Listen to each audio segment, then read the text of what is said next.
Je ne voulais pas le faire et pourtant je l'ai fait. Quand il s'agit d'intelligence artificielle, tu as deux options. Tu peux soit prendre le train maintenant, soit rester au bord du quai, regardant le train passer à toute vitesse. Mais voilà le problème. Avec toutes les news, on pense que chaque nouvelle intelligence artificielle va changer le monde, mais en réalité, c'est pas le cas. Et voici la réalité. 98% des outils basés sur l'intelligence artificielle te seront inutiles. Oui, ils sont cool, ils sont sympas à utiliser, mais ils ne vont pas réellement changer ta vie. Parce que un agent IA devrait soit te faire gagner plus d'argent, soit te faire économiser du temps. Mais surtout pas rajouter de la complexité à ton activité. Pour ça que j'ai fait cette vidéo, voici exactement les 8 outils que j'ai intégrés dans mon agence, que tu peux utiliser dès aujourd'hui et qui vont réellement t'aider à passer au niveau supérieur. Allez, on est parti par rapport aux outils qu'on utilise quotidiennement dans l'agence. Donc le premier, c'est Canva AI. Je pense que tout le monde utilise. Vous le connaissez, il n'est secret pour personne. Le but, c'est de pouvoir créer des visuels assistés par l'IA, que ce soit des présentations, des posts, des vidéos, des carousels. Nous, on l'utilise principalement pour la génération de visuels, comme des images générées par l'intelligence artificielle. L'idée, c'est que du coup, tu peux générer des visuels, tu as un design qui est automatisé, tu peux créer des vidéos, ou tu peux même faire des retouches qui sont super faciles à faire et super bien faites, tout ça grâce à l'IA. Et ici, ça nous permet du coup de pouvoir, générer des images directement depuis Canva. Par exemple, si je veux l'image d'un restaurant sur les Champs-Élysées, un 14 juillet. Voilà, on va faire un visuel ou une brochure pour un restaurant de poisson ou un restaurant sur les Champs-Élysées le 14 juillet. Ça va prendre quelques secondes pour pouvoir générer l'image. On voit que les images ont été générées. On peut faire des modifications. Hop. Avec une terrasse en fait, par exemple. Ok. Et on peut du coup apporter les modifications jusqu'à arriver au résultat souhaité. Et donc on a effectivement ici une terrasse qui est en fait et qui représente bien ce qu'on voulait mettre en avant. Et donc ça serait une très belle affiche pour un restaurant du coup à Paris qui fête le 14 juillet. L'équipe du restaurant vous souhaite un excellent 14 juillet. Fait pas parfait mais c'est plutôt bien fait. Donc voilà, c'est comme ça qu'on utilise nous cette première partie-ci, donc Canva IA. Donc surtout pour le design et la génération d'images et la retouche. L'avantage c'est que c'est assez intuitif, que c'est hyper facile à faire et comme vous le voyez, la bibliothèque est assez vaste, on peut demander littéralement tout ce qu'on veut. Si je veux un crabe dans un skatepark, je suis persuadé que je peux avoir un crabe dans un skatepark. On va faire le test. Dessine-moi un crabe dans un skate. Et donc, ça me permet vraiment de pouvoir avoir accès à tout un tas de images générées par l'intelligence artificielle, de visuels, et ça permet du coup de pouvoir renouveler et en permanence le stock d'images. Donc voilà, typiquement, j'ai une image qui est assez tendance, qui pourrait être très bien utilisée pour une marque, par exemple, de produits pour les crabes à destination des enfants. Voilà, ça serait un logo, ça serait parfait. Un crabe heureux dans un skatepark avec des enfants autour, ce serait idéal pour l'image d'une entreprise qui vend des produits de crabe, du poisson à des enfants, comme un fast-food par exemple. Ici, ça permet aussi d'avoir du coup l'intégration IA qui est vraiment hyper importante. En revanche, c'est vrai que la personnalisation peut parfois être limitée. On n'a pas accès à toutes les retouches qu'on pourrait avoir par exemple sur Photoshop. Les résultats sont un petit peu génériques. Donc voilà, l'intelligence artificielle n'étant pas parfaite, on a effectivement des défauts qui font que c'est pas encore parfait, mais je suis persuadé que dans quelques semaines, quelques mois, ce sera encore 10 fois mieux que ça l'est aujourd'hui. Et la qualité des vidéos est limitée, mais ça, c'est tout à fait normal. Le deuxième outil qu'on utilise, c'est Opus Clip. Opus Clip qui nous permet de pouvoir transformer des vidéos longues, comme des vidéos YouTube, comme celle-ci par exemple, en short dynamique automatiquement, qui permet en fait de découper automatiquement des vidéos YouTube, qui permet de réaliser des sous-titres et de mettre des zooms, des cuts, donc en fait de faire tout le montage, les cuts, les sous-titres ainsi que les zooms, pour en faire des shorts dynamiques depuis une vidéo format long. Comme on pourrait avoir ici par exemple, c'est l'extrait d'une de mes vidéos format long. On a pu en faire une dizaine de clips en l'espace de quelques secondes. On a toutes les sous-titres qui sont faits, on a les zooms qui sont faits, on a le montage qui est fait. Donc on a encore la vignette ici, mais le monteur doit s'occuper de le retirer. Donc Opus Clip, extrêmement bien. Alors attention, Opus Clip ne remplacera jamais du montage court pur, mais en revanche, pour avoir du volume, ce qu'on appelle clipper. Clipper, c'est le principe de prendre plein de formats longs, de les mettre en format court pour avoir un maximum de visibilité sur les réseaux sociaux. Ça marche très bien. Donc si vous avez des clients qui font des podcasts, qui font du format long, vous pouvez très bien déjà leur proposer d'utiliser le contenu qu'ils ont déjà à disposition en le clippant, donc en faisant des petits clips vidéo courts pour les réutiliser sur les réseaux sociaux. Ça vous permet de gagner un temps dingue. Ça vous permet de pouvoir également capter les moments forts. L'intelligence artificielle est assez forte pour ça. Elle arrive à capter les hooks et les moments qui sont potentiellement les plus intéressants et de pouvoir l'intégrer en vertical d'un format horizontal. Donc vous n'avez même pas à faire la conversion. En revanche, c'est vrai que le découpage n'est pas toujours parfait, que le contrôle est parfois limité et on peut avoir quelques problèmes liés à la structuration. Encore une fois, c'est un petit peu comme les images qu'on a sur Canva, c'est pas parfait, mais en tout cas, ça évolue très vite et je suis persuadé que ce sera au point d'ici quelques mois, tout au plus. Le troisième outil qu'on utilise le plus, c'est pour la publicité, pas pour la génération, pas pour la création de contenu pur, mais vraiment pour la publicité, c'est Arcade. Arcade qui permet de générer des publicités performantes, et je dis vraiment performantes parce que ça surpasse presque les UGC natifs qu'on peut avoir, pour la création de publicités, pour la génération de variantes qu'on peut AB tester et la suggestion d'angles marketing. Donc c'est vraiment pour ces trois angles principaux que j'utilise Arcade pour la publicité qui nous permet de pouvoir avoir des clips et je pense que vous serez familier avec les visages que vous allez pouvoir voir là, mais vous les aurez certainement déjà vus en publicité. En tout cas, ça marche très très fort en e-commerce sur le marché américain.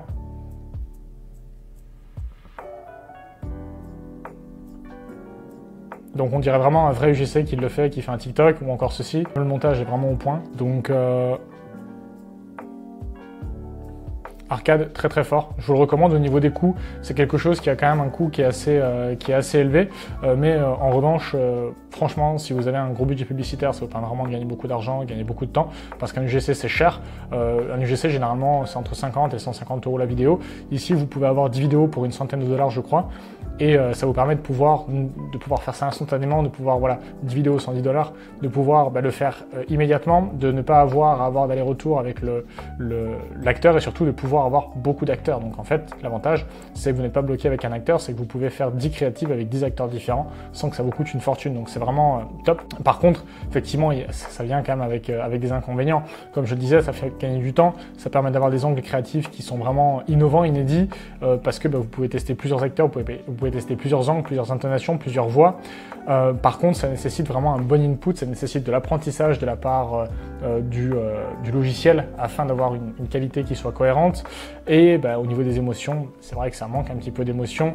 Et si on vise de la visibilité sur le long terme, si on vise du branding pur, c'est pas la solution que je vous recommanderais. En tout cas, pour avoir simplement du trafic et de la publicité, Arcade, c'est vraiment très très bien. Il y a des personnes sur le marché américain qui font des millions de dollars grâce à cet outil. Sur le marché français, qui font des centaines de milliers de dollars, d'euros uniquement avec Arcade. Donc vous pouvez y aller, c'est quelque chose qui fonctionne très bien. Le quatrième outil qu'on utilise, c'est ChatGPT Writer, qui peut être une extension Chrome, mais qu'on peut avoir ici sur le PC. C'est vraiment idéal pour avoir la rédaction automatisée, de la reformulation, des résumés, un ton personnalisé. Nous on l'utilise notamment pour pouvoir créer des plans de communication. Donc ici, c'est un brut, hein, c'est pas celui qu'on a traîné, parce qu'il faut toujours entraîner vos GPT afin de pouvoir coller le mieux possible à votre tonalité, au sujet que vous voulez éditer. Mais par exemple, si ici on fait hop, je souhaite que tu réalises le copywriting comme si tu étais un maître en copywriting. Pour on va dire qu'on est sur un jardinier. Alors là, je suis vraiment au hasard, hein. Ok. Comment arroser et quand? Ce que je ferais, voilà, pour un jardinier. On utilise la structure hook, appel à l'avatar. On utilise également la valeur climax et le call to action. Et notre bon ChatGPT Writer va nous faire ces 5 bons scripts. Le tout nous prendra, je pense, tout au plus 1 ou 2 minutes et ça nous permettra déjà d'avoir les premiers résultats. La meilleure période pour tailler vos plantes sont les abeilles. Si je vous disais que 80% des erreurs de taille se font à la mauvaise période. Excellent. Vous aimez voir vos plantes s'épanouir, mais vous craignez de les couper au mauvais moment. Donc ça, c'est un petit peu ce que les personnes à qui on va communiquer ressentent. En ce moment, c'est la fin de l'été qui s'annonce. L'idéal pour tailler vos arbustes, floraisons, printanières, comme il est là. Ok, super, arroser tous les jours, mauvaise idée. Mais la plupart des jardiniers font cette erreur. Ok, très bien. Peut-être la valeur qui est un peu courte. On pourrait ajouter et développer davantage de valeur le corps afin d'apporter encore plus de valeur. Ok, donc là on a déjà nos 5 scripts, l'astuce des pros pour un jardin qui fleurit toute l'année, les 3 erreurs que tout le monde fait avec les plantes, avec ses plantes en pot, engrais naturel, l'arme secrète des jardiniers futés. Donc ça, typiquement, c'est un plan de communication que vous pourriez utiliser avec un jardinier, si vous travaillez dans le domaine des jardiniers par exemple. Et là voilà. J'ai donc demandé de pouvoir développer davantage la partie valeur, parce que c'est vrai que c'était un petit peu court. Ça pourrait marcher, hein, mais c'était un petit peu court. Là, le but, c'est de pouvoir apporter toujours plus de valeur. Au plus vous apporterez de valeur, au mieux votre communauté sera fidèle et engagée.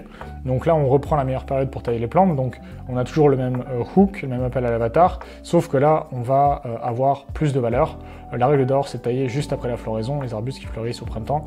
Comme, ça, c'est des arbustes japonais, je crois. On devait tailler en fin d'été pour ne pas... Et on pourrait, par exemple, mettre un cycle par exemple sur un calendrier, il pourrait illustrer sur un calendrier les dates à laquelle il faudra tailler les plantes. Mais en gros, voilà, on a en quelques minutes 5 scripts qui sont presque aussi bien qu'un copywriter en quelques minutes et ça marche vraiment super bien pour les avoir testés avec mes clients.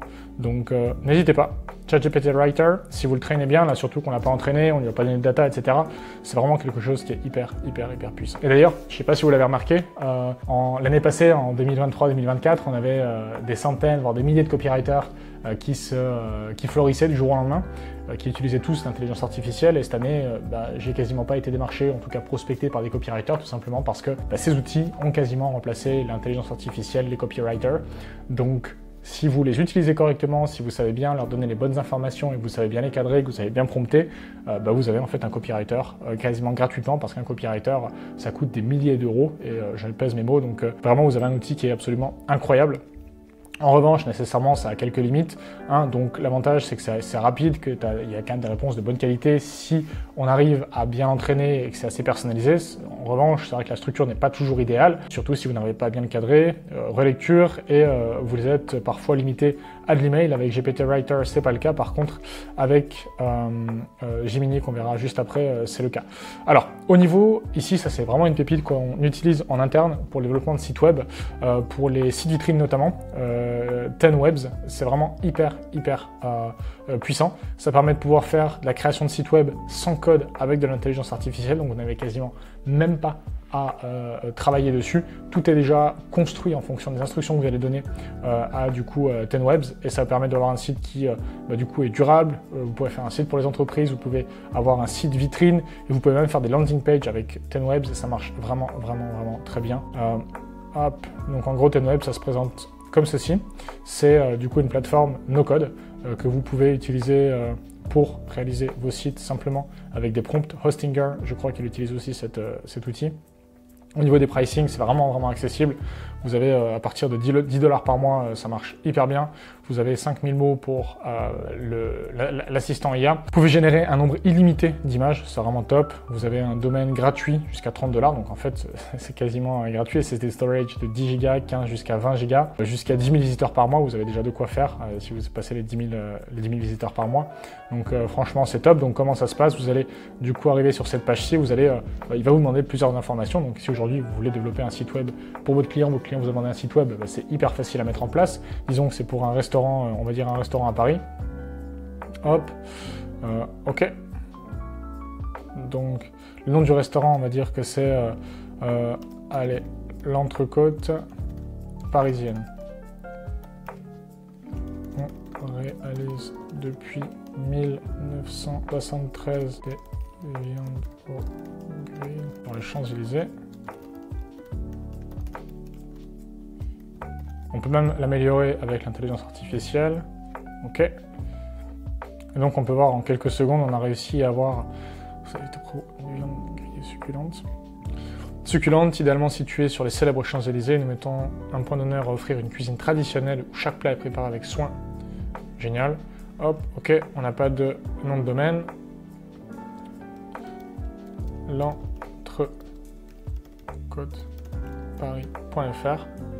Ok. Next. Et en fait, on va avoir un site qui va être créé quasiment automatiquement. On voit qu'il travaille et qu'en fait, on a du coup les homepages en tête, héros. Donc ça va être l'équipe à propos de nous, notre menu. Et en fait, vous avez un site web qui est fait automatiquement que vous pouvez modifier à souhait. Donc hop, par exemple, si on veut mettre les horaires plutôt ici. Ok, on met les héros en bas. Je veux le menu en premier. Ok. On peut ajouter de nouvelles sections. Si je clique ici, ça peut être hop. Ok. Et ça peut être témoignage. Témoignage client du restaurant. Ok. Et donc en fait on a toute la structure du site qui est ici, un site très très simple, mais qui aurait pris peut-être 3-4 heures à faire juste ça il y a encore quelques mois.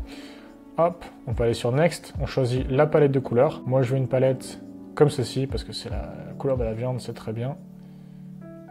Au niveau de la typographie, on va choisir plutôt du flat, du classique. Minimaliste. Moi, j'aime bien le classique. Allez, parce que mon restaurant, il est classique. On est parti. Et ensuite, il faut simplement se connecter. Okay. Et là, en fait, on a toutes les étapes qui vont être faites. Donc, ils créent le site à partir d'une page blanche. Ensuite, ils font la page de présentation, donc la landing page, on appelle ça. La création des pages additionnelles. Ils préparent les différents onglets. On génère le contenu. Stop taking my informations. Voilà, on prépare le layout. Et il y en a pour quelques secondes. Et on se retrouve dans 2 minutes avec un site qui sera fait et fonctionnel. Donc là, j'ai mon free trial de 3 jours. Et là, j'ai le site qui est fait. Alors, on n'a pas de logo, etc. Mais je veux dire, on a un site qui est presque fonctionnel, alors à quelque chose près. Mais on a des images qui ont été générées par l'intelligence artificielle qui ressemblent vraiment à de réelles photos. C'est hyper bluffant. Et on a également la version mobile qui est juste ici, où on a tout. On a juste à mettre un logo ici et on a tout qui déroule. On a la partie pour commander, la crème brûlée, avec des photos ultra réalistes. Des photos comme ça coûte entre 150 et 200 € l'unité. Et alors, c'est pas nécessairement représentatif, on sait bien que c'est pas une salade niçoise. Il y a encore quelques améliorations à faire, mais on a tout qui est déjà fait. C'est là le vrai restaurant parisien avec les images générées par l'intelligence artificielle. On a les témoignages clients qu'on pourrait lier au Google My Business. Simplement un petit plugin à mettre, c'est assez simple à faire. Et on a du coup l'équipe depuis 1973. Okay. Et on a même ici la carte du restaurant. Tout ça en moins de 2 minutes. Et pour une dizaine d'euros. Et on peut même aller sur la réservation, etc. Et c'est vraiment bien fait. On peut aller ici pour pouvoir modifier le site web, tout simplement, avec Elementor. Et donc on peut modifier les images, on peut modifier le texte. Ok. Et on peut tout simplement mettre... on peut mettre un logo qui est ici, on peut tout modifier, le grid, les headings, texte. Et en fait on peut faire des sites de manière infinie, automatisée. Les valeurs de notre héritage. Les différentes images. C'est un site qui peut être facturé facilement 3-4 000 € si vous êtes freelance aujourd'hui. Mais on est bien conscient que il y a des avantages, mais il y a aussi également des inconvénients. L'avantage, c'est que ça crée un site web de manière automatisée, que c'est optimisé pour le SEO, et ça c'est vraiment exceptionnel, qu'il est responsive, autant en format l'ordinateur qu'en format mobile, et que du coup on peut intégrer des outils no-code et de l'intelligence artificielle. En revanche, c'est vrai que c'est un design qui est relativement générique, hein. Il n'y a rien d'exceptionnel, mis à part si on passe un petit peu de temps dessus pour pouvoir le travailler, mais je pense qu'en 1 heure ou 2, on peut déjà faire quelque chose qui est très bien. On a les animations photos. Enfin, je me rappelle des premiers sites web que j'ai réalisés pour mes clients quand je me suis lancé, c'était vraiment pas terrible. Là, vous avez déjà quelque chose qui est fait automatiquement avec des animations sur les images, ça passe très vite, c'est top. Et donc, par contre, si vous avez un site avec beaucoup de fonctionnalités qui sera complexe, peut-être que c'est pas la meilleure option, mais je crois que c'est pas votre situation si vous regardez cette vidéo. Ensuite, on a Gemini. Gemini, qui est l'intelligence artificielle de Google, qui rejoint un petit peu GPT Writer, mais qui, là, est tout simplement lié à Google, et je l'utilise énormément, surtout mon assistante, on l'utilise à fond pour communiquer avec nos clients. Je vous donne un exemple, surtout pour la gestion des emails, hein, donc pour manipuler du texte, créer du contenu, analyse de données, rechercher sur Internet. Pour la création de contenu, on utilise peut-être plutôt Chat GPT Writer, mais ça marche très bien également pour la création de contenu. Ici, Gemini, on l'utilise beaucoup pour les emails. Par exemple, ici, j'ai reçu un email d'une personne qui me propose d'être partenaire pour un social media, de répondre à une question, à une enquête. Donc là, ce qu'on va faire, c'est que je vais lui répondre et je vais simplement demander à l'intelligence artificielle de pouvoir me générer le texte.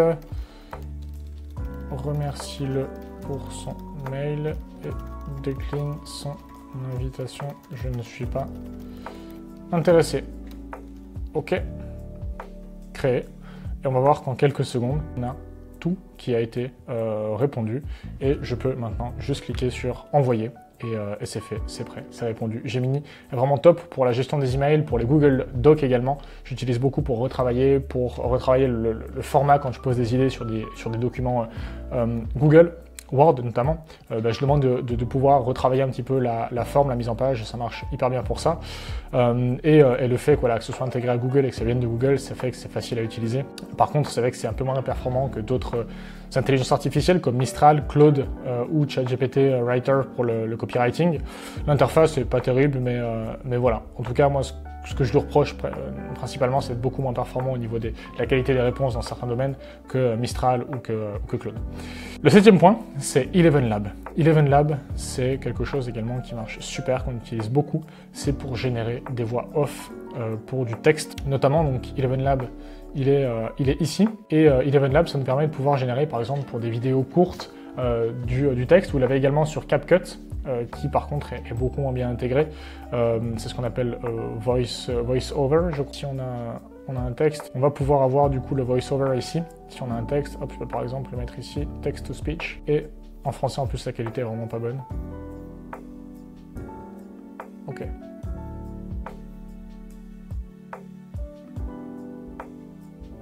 Et donc on va simplement pouvoir faire générer le speech, bien que la qualité ne soit pas terrible. En anglais, ça marche très très bien.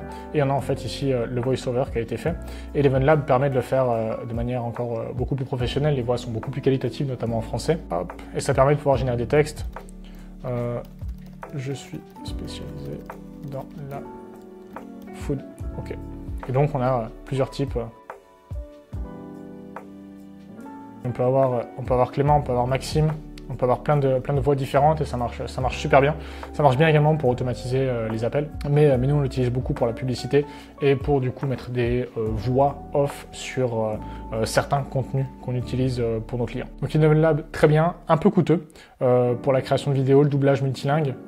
Mais en revanche, c'est vrai qu'il y a un coût qui est quand même assez élevé avec Eleven Labs. Donc si vous n'avez pas une grosse utilisation, préférez peut-être utiliser d'autres outils qui peuvent être gratuits. Et c'est vrai que ça demande quand même pas mal d'adaptation pour avoir un rendu qualitatif. Et enfin, on a Agent qu'on utilise énormément pour nos clients qui sont internationaux. On a des clients qui travaillent en français et en anglais.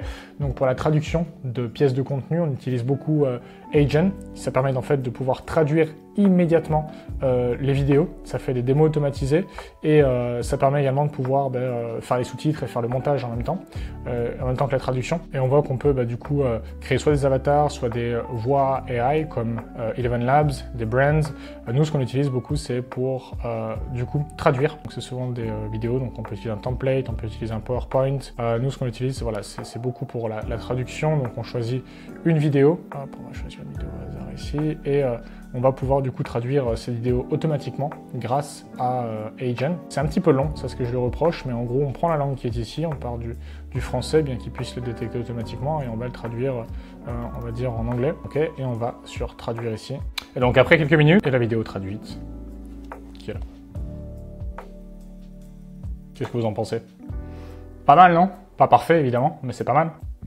Donc c'était le 8e point, Agent, qu'on utilise énormément et c'est super bien pour pouvoir mettre en fait des publicités qui sont en français, qui sont en anglais, qui sont en espagnol, dans d'autres langues si vous voulez essayer d'avoir d'autres marchés, si vous avez des clients qui travaillent sur plusieurs marchés, un marché francophone, un marché anglophone, ou si vous êtes en Belgique, un marché francophone et un marché néerlandophone, ou en Suisse vous avez un marché francophone, un marché italien, un marché allemand, germanophone. Donc si vous voulez travailler sur plusieurs langues avec vos clients et vous ne voulez pas leur faire tourner les clips en différentes langues et vous ne maîtrisez pas toutes les langues, vous pouvez utiliser Agent qui marche vraiment super bien, qui est un petit peu cher quand même, mais qui permet de pouvoir avoir un avatar réaliste, une production qui est rapide, qui est simple, qui est facile pour convertir des ventes via la publicité, par contre qui effectivement est un peu moins personnalisé que si c'était le langage natif, c'est vraiment le gros point.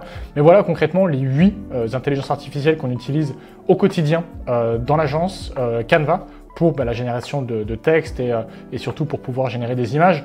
On utilise également Opus pour pouvoir passer du contenu long en contenu court, hein, du contenu qui peut être du podcast, du contenu YouTube. Arcade pour générer des publicités avec des acteurs UGC qui sont générés par l'IA. Ça marche extrêmement bien, un petit peu coûteux. GPT Writer pour remplacer les copywriters. On a Tenwebs pour faire des sites web en moins de 5 minutes que vous pourriez vendre des milliers d'euros. On a Gemini qui me permet de pouvoir faciliter la gestion de l'entreprise avec la réponse aux mails, la réponse aux sollicitations. Eleven Labs pour pouvoir générer des voix off, des synthèses, des doublages également. Et on utilise pour terminer Agent pour passer d'un contenu, d'un langage, en tout cas d'une langue à une autre pour pouvoir améliorer du coup les faits et les différents marchés sur lesquels on va. J'espère que ces 8 outils t'auront aidé à y voir plus clair, t'auront aidé à pouvoir structurer ton activité. D'ailleurs, si toi aussi tu veux développer ton activité, trouver des clients sans prospecter, intégrer l'intelligence artificielle et en tirer parti maintenant, je te laisse prendre un rendez-vous avec moi ou un membre de mon équipe directement dans le premier lien que tu vas retrouver en commentaire. C'est 100% gratuit, le but étant de faire un bilan sur ton activité, mettre en place un plan d'action pour t'aider à passer au niveau supérieur, que ce soit avec nous ou tout seul. C'est 100% OK. C'était Robin, merci d'avoir regardé cette vidéo. Pense à liker, t'abonner. Ciao.